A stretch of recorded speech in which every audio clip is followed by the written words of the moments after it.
Bureau with the American Friends Service Committee Hawaii Area Program. I bring you warm greetings from Hawaii. And the reason why I'm up here on a foreign basis panel is because we consider Hawaii to be a country that was illegally invaded and occupied for more than a century by the United States. Hawaii was one of the earliest casualties of the American Empire after it genocided the Native Americans and then looked west to Asia.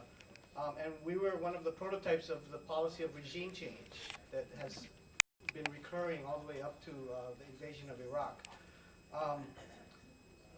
When the U.S. took over Hawaii, they wanted a strategic military port in the Pacific so that they could have a stepping stone to Asia.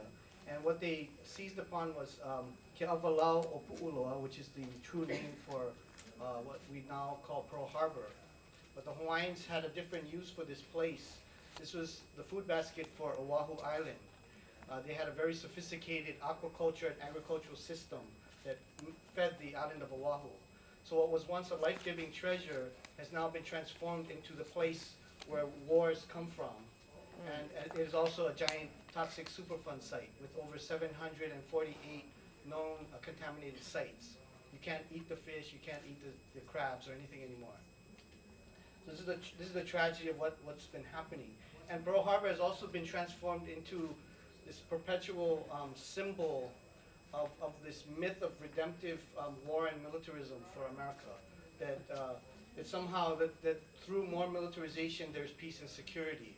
And that's the myth that holds us hostage in Hawaii. And we want to change that. We want Pearl Harbor, we want Pu'uloa back. We want it to be a symbol of peace, of life-giving energy, and a place where people can meet and gather without the threat of a gun, to your head. Because the U.S. took over our islands, there's been a tremendous cost to the environment and to the people. The military is the worst polluter in Hawaii. We have everything from depleted uranium to radioactive cobalt-60 in the sediment of Pu'uloa. We have chemical weapons dumped in our ocean, lead, dioxin, solvents such as perchloroethylene that are seeping into the groundwater. So Hawaii may be beautiful, but there's a toxic shadow from these bases that threatens the health of mostly Native Hawaiian and immigrant communities. So that's the environmental racism part of what's happening. The other thing that happens is the destruction of Hawaiian culture and sacred sites. And that amounts to cultural genocide over time, when you lose access to the places that make you who you are as a people. And I give you an example of places like Kaho'olawe Island, a sacred island that was bombed by the Navy for more than 40 years. The movement occupied the island in protest beginning in 1976, and that was a success. We actually stopped the bombing, we got the land partially cleaned up and returned. Now we're involved in a fight in Makua Valley on the island of Oahu. Makua means the parents. That's where sky and earth come together to create life. It's being used as a live fire training area for the Army.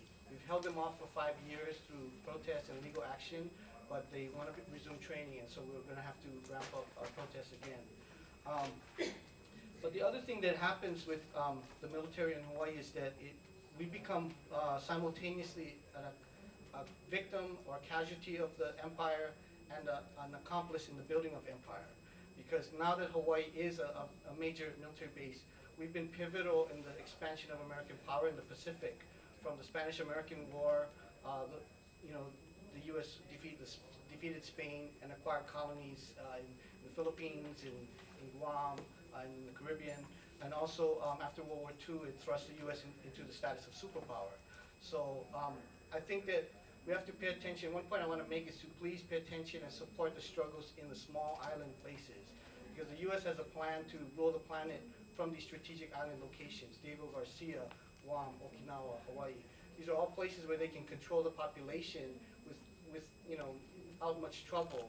And it's isolated enough that people aren't paying attention. So really, for the peace movements, I really urge you to please pay attention and support what's happening, because the impacts in the small islands affect much larger regions of the world and huge events. And then one of the things that we do in our strategy is to try to link our struggles, because we realize that alone, we're not as strong, and many of our communities are relatively isolated and powerless. But to use a Hawaiian concept of hakuing, to weave together the strands that would to be into a cord that's much stronger and that can bind these destructive forces of war and empire. And then I'll just end with an alternate vision. America sees the Pacific as the American lake, as some place where they use to defend themselves and to project power to other countries.